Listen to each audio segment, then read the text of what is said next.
Aspartame is a common artificial sweetener found in over 6,000 products worldwide, especially in diet soda products. It is the most consumed artificial sweetener in the United States.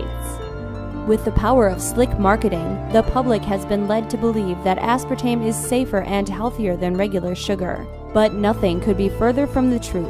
Aspartame accounts for 75% of adverse reactions to food additives reported to the FDA. The most common reaction is a headache or migraine, but many reactions are very serious, including seizures and death. Aspartame has also been linked to depression and increased weight, yet these products continue to be marketed as healthy options that support calorie restriction.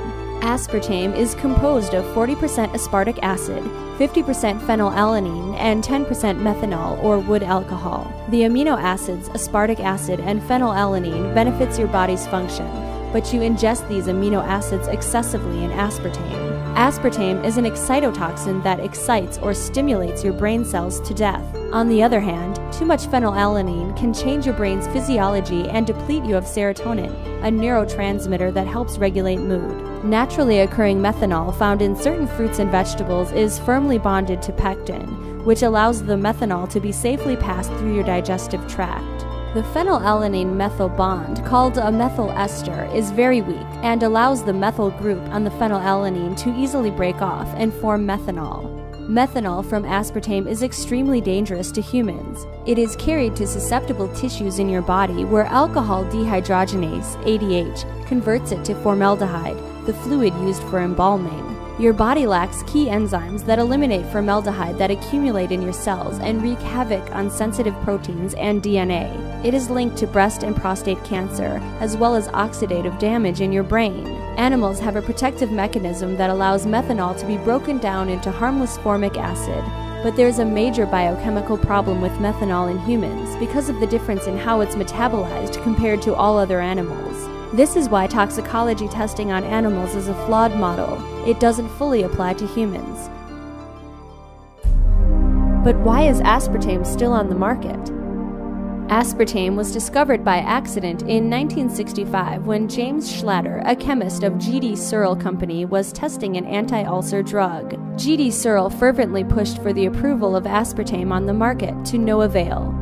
Scientific evidence, including the Bressler report created in 1977, linked aspartame to a number of side effects, including a huge risk of brain tumors. It also revealed fraud and manipulation of data done on aspartame studies. One day after the inauguration of Ronald Reagan in 1981, Searle reapplied to the FDA for approval to use aspartame as a food sweetener. Its CEO, Donald Rumsfeld, had Dr. Arthur Hull Hayes Jr. appointed as the new FDA commissioner.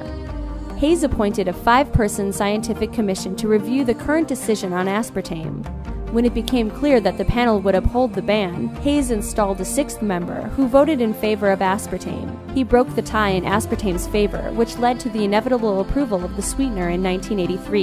In 1985, Monsanto purchased G.D. Searle and made Searle Pharmaceuticals and the NutraSweet Company separate subsidiaries. Today, there are over 900 published studies revealing the detrimental effects of aspartame. Migraines are the most reported aspartame reaction.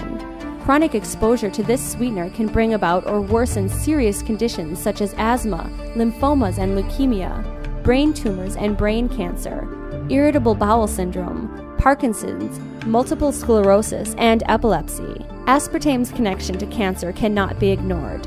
Excitotoxins like aspartame have been found to dramatically promote cancer growth.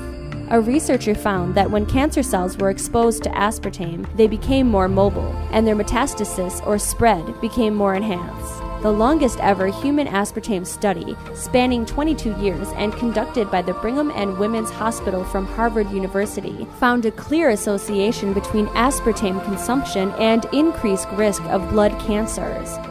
The Harvard study found that men who consumed more than one diet soda per day had a heightened risk of developing multiple myeloma and non-Hodgkin's lymphoma. Leukemia was associated with diet soda intake in both sexes. This study strongly confirms the dangers of aspartame for humans, as it is the first large-scale and long-term observational human study ever conducted on this sweetener. But after yielding to severe pressure from the industry, the researchers downplayed their findings, minimizing the impact of the study.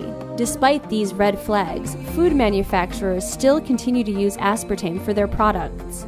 In fact, the International Dairy Foods Association and the National Milk Producers Federation have petitioned the FDA to amend the standard of identity for milk to allow aspartame to be added to it without being listed on the label. Contrary to promises of diet soda and diet products containing it, aspartame can make you gain weight by stimulating your appetite, increasing your cravings for carbohydrates, and promoting fat storage. Aspartame toxicity is not well known by doctors, despite its frequency.